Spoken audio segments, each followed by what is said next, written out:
Hello, I'm Travis Stenger, and today I'm going to be talking to you about adaptive FIR filters. Where are FIR filters and adaptive FIR, or specifically adaptive FIR filters used? Well, they're used in telecommunications, they're used in radar systems, and they're also used in control systems. Some specific applications are system, channel, and plant identification, where we use the adaptive filter to determine what the specifications of the unknown system are. You can also use adaptive FIR filters for echo cancellation on telephone lines, as shown in this one, or adaptive noise cancelling that's implemented in several different types of headphones that you can find today. How do adaptive FIR filters function? In the first case, where you're trying to identify an unknown system, you input a signal, and the unknown system has a certain response.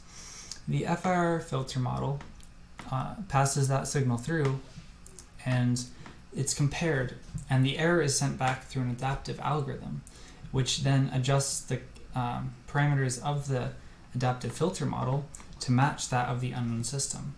And once that's done, you will know what the unknown system parameters are.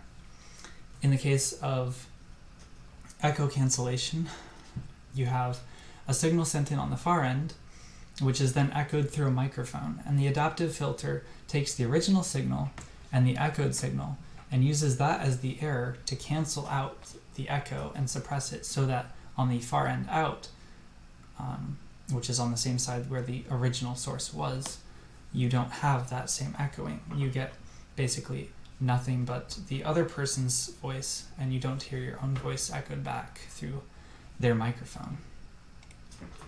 In an example that I found online, which I tried to run Python notebook but couldn't, I was able to see that the output of a system where you had a signal sent in on one microphone and bounced back from someone's room into their microphone on, say, a video call, something that we do quite often, is shown here with the responses of the original signal, which is in blue, and the green signal, which is the echoed signal, in green.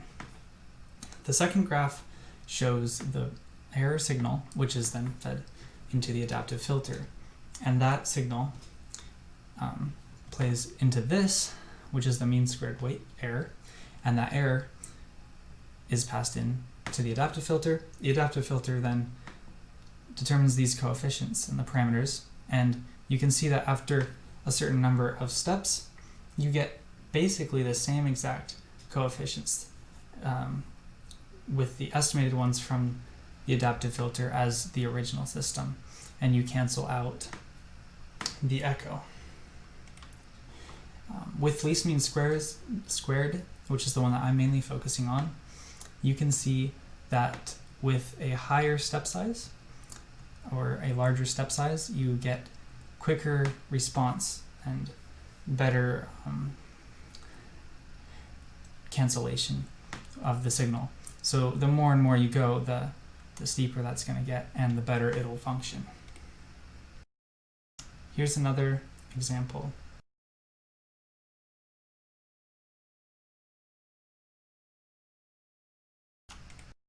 In this example, I'll be using code that Dr. Fernie supplied me and I edited to show how the length of an adaptive filter, which is this N here, will change how well the filter filters out a noisy signal that is sent into a system.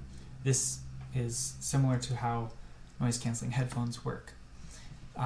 First, I'll be asked to speak a signal into this, and then it'll repeat it back to me. It'll add the noisy signal and play it back, which is quite loud, so you might want to turn your volume down. And then it'll send out the signal after it's been canceled. So I'm going to mute my mic, run this, and we can see how it works with n equals 8. Speak the signal. Here is the signal. Testing n equals 8. Here is the noise signal. Here is the signal after cancellation. As you can see, with a length of 8, this does not cancel sound very well. What if we move to n equals 32? Speak the signal. Here is the signal. Testing n equals 32. Here is the noise signal.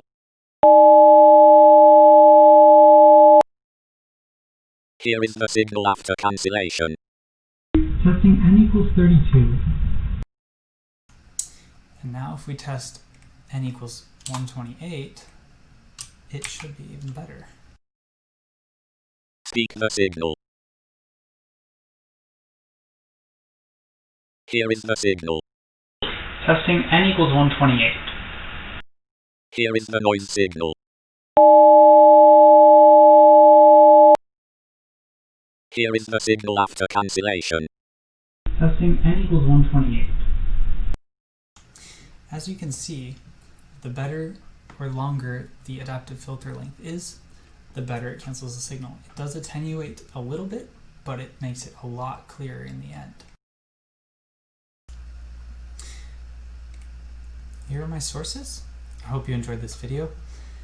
If you have any questions, please leave them in the comments below this video or on Teams if you want to do that instead. Have a good one.